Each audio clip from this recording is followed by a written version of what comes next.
You've obviously clicked on this video because you want to start running. Maybe you work out already and you want to add running to your fitness routine, or maybe you don't work out at all and you want running to be your gateway into fitness. Forget the 6-week running challenge. I'm going to give you everything you need to know to plan your own running program, taking you from 0 mileage all the way up to 20 kilometers per week and everything in between. So what are we going to talk about in this video? We're going to cover the type of training you could be doing even before you start running, the type of running that's going to be appropriate as you get started, the different approaches based on your current starting point, how to organize your week and progress your running program. And we're also going to cover the most well-kept running secret when it comes to training beginners. I'm essentially going to help you map out the next 6 months of your running journey. I'll give you a bunch of examples and sample session, and the goal would be for this to be the last video you need to watch before getting started. And with that out of the way, my friends, let's get to it and let's talk about running.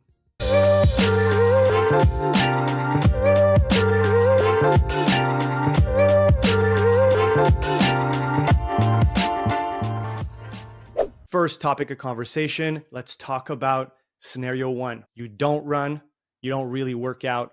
What do you do? We're going to call this step 0. And step 0 is all about preparing your body for the demands of running. If you're more advanced, then maybe you still want to listen in, because we're also going to talk about stuff that you can do outside of your running practice. But step 0 is really about those people that they're lacking strength, they're lacking motor control, they may not have very resilient joints, they may even carry a little bit of extra weight, they may be overweight, and so the pounding of running may be even harder for people like this to tolerate. The approach that they should be taking to get into running would not be to start running immediately. I certainly wouldn't have them run immediately. What I would have them do initially is a combination of resistance training, machine-based cardiovascular activities or aerobic activities to develop their energy systems, and walking so that they become a little bit more tolerant to a higher step count without it being impactful on their joints. Now let's break it down. And by the way, not every single person that doesn't train or doesn't lift needs to do that to be allowed to run. Like, this is not like an immutable law of the universe. I'm just giving you the scenario of that first person that would really benefit from doing resistance training and, let's say, bike work or cardio work prior to running. But you may be further out in the continuum and you may be not very fit in the weight room, but still able to tolerate running. How does this person do it more specifically? A full body resistance program, 30 to 45 minutes, twice a week, maybe plenty for this person. We're talking about using all of the different movement patterns, whether that be squatting, hinging, upper body pushing, upper body pulling, some sort of single leg activity, some sort of core work. Those would be kind of the general guidelines of a full body resistance training program. They would also try to incorporate 30 to 45 minutes of aerobic exercise via a bike as an example, so twice a week. The third thing that they could be doing, obviously assuming that they have time for all of this, if not they're doing part of it, would be to increase their daily step count towards 7K, 8K, 9K, maybe even 10K if it's possible. Now, the resistance training that they're going to be doing is going to have a high focus on slow eccentric movements. What does that mean? Is when you're lowering a weight or lengthening your muscles. Think of when you're doing a squat and you're descending down in the bottom of the squat pattern. You're stretching your tendons, you're stretching your muscles, and doing so in a slow fashion is going to build a lot of resistance in those tissues that is going to allow for a better tolerance of higher impact activities like running in the long run.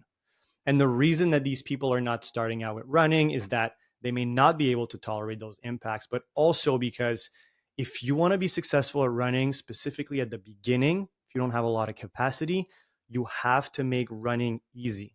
Because remember, we said the biggest thing that you want to do to improve capacity is improve volume. And volume is inversely correlated with intensity. So if I start really hard, I'm not going to be able to sustain that same intensity when it's time to double my volume, triple my volume, quadruple my running volume. If you're running at 1K and eventually you're going to have to run 10, 20, the intensity is not going to be there. And the reality is, for people who are not very fit, even for fit people that are not runners yet, there's almost no pace, or there's literally no pace of running that is actually easy.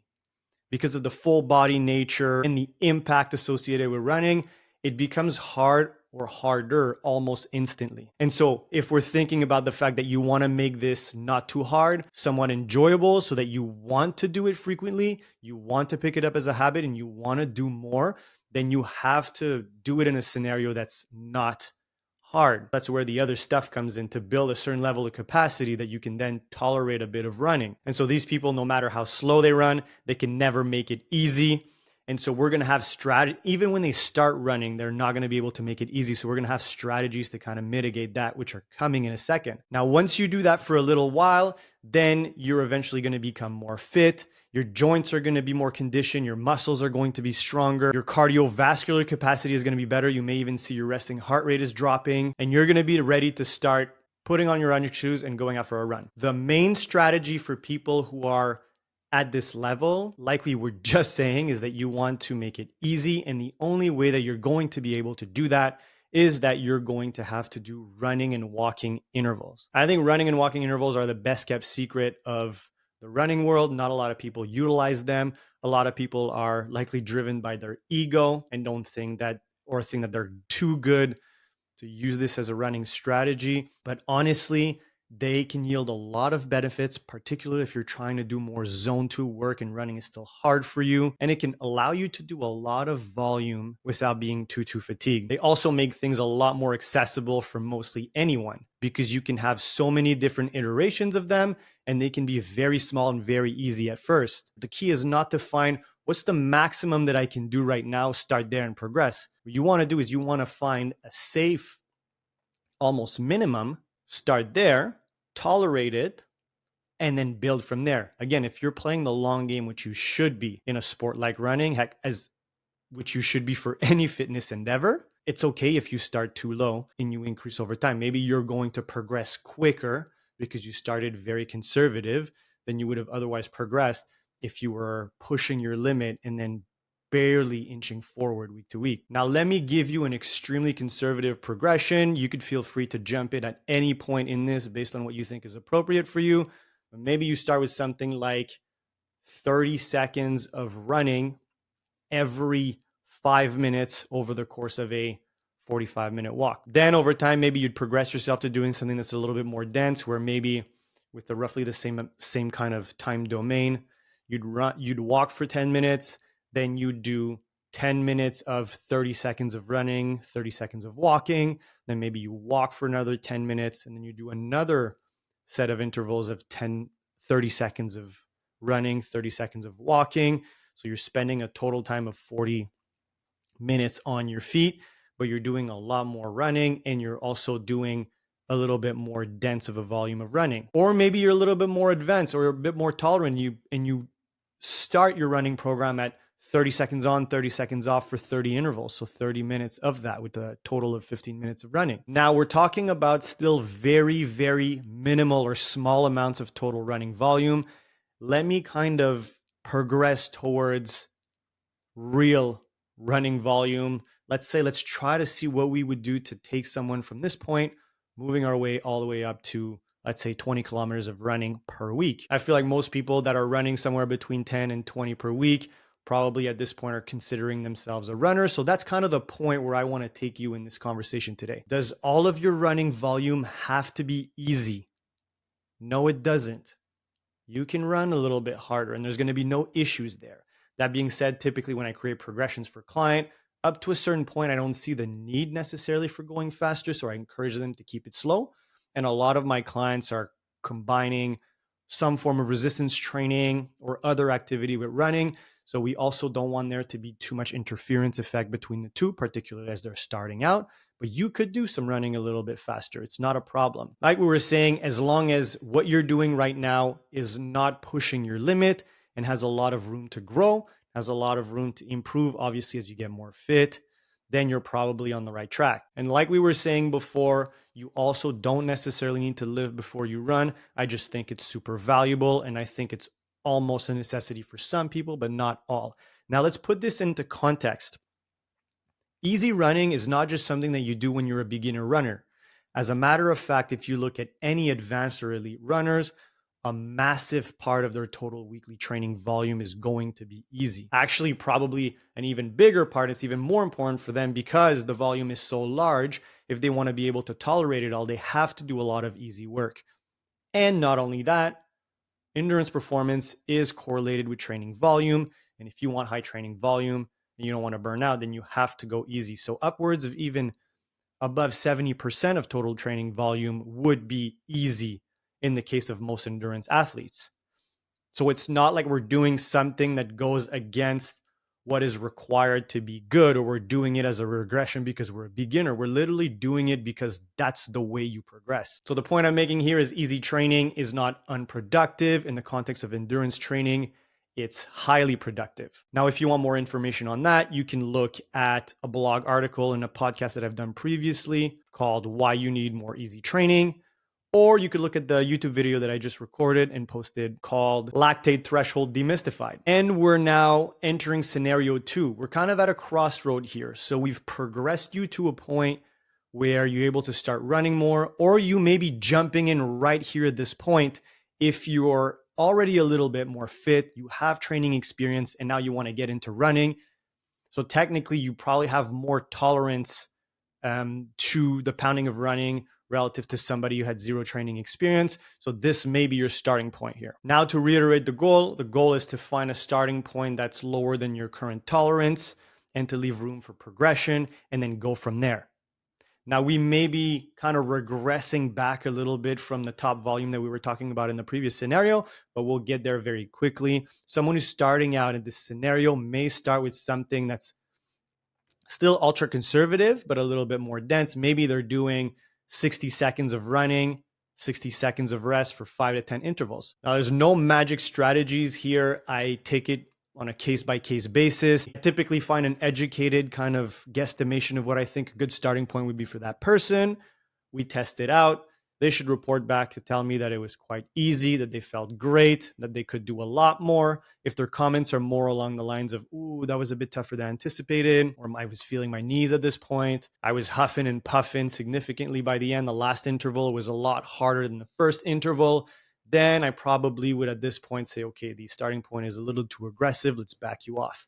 But it could, we said 60-60. It could be 2 minutes on, 1 minute off. It could be 3 minutes on, 1 minute off. It could be 4 minutes, and we're talking about 4 minutes of running and 1 minute of walking. 5-1 could be 8 minutes of running, 2 minutes of walking. Anywhere along this continuum could potentially be a good starting point. Now, the total duration is going to vary. Maybe it's a total of 20 minutes, 30 minutes, and so on. And so you find a point in there that you're able to start at that's easy, that's conservative, and that you tolerate really well.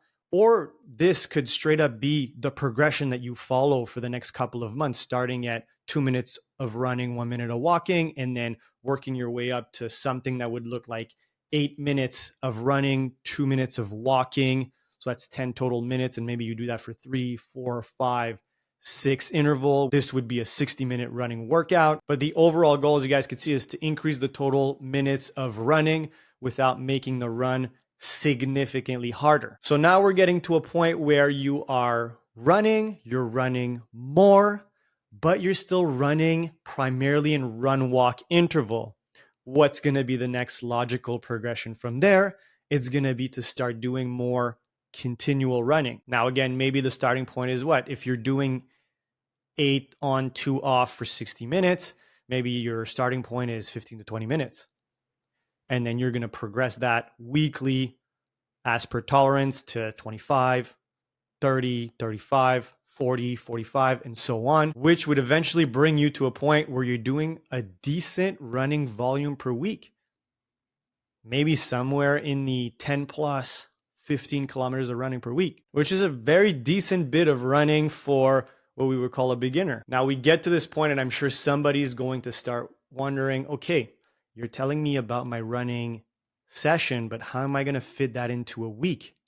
Assuming that you're running, let's say 3 times a week, you could very well run twice a week if you want, but let's say you have enough time to run 3 times a week and your body tolerates it well.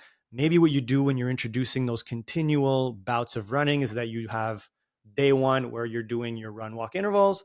Day 2, you're doing your run walk intervals. And then day 3 is a continuous running session where you're focusing on starting with minimal volume and increasing the volume over time. Like I was saying, at this point, you're north of 10K per week, maybe 15, even 20, and you definitely consider yourself a runner. And this would probably be a good point for you to do your first capacity test.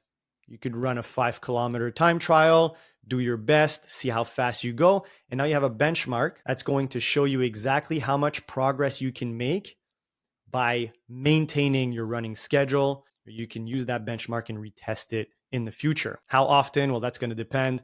You could do it every 4 weeks, every 8 weeks, every 12 weeks. That'll be up to you. But then you're running a decent amount. You've tested your capacity. You essentially have 3 options moving forward. Either you're satisfied with what you've done.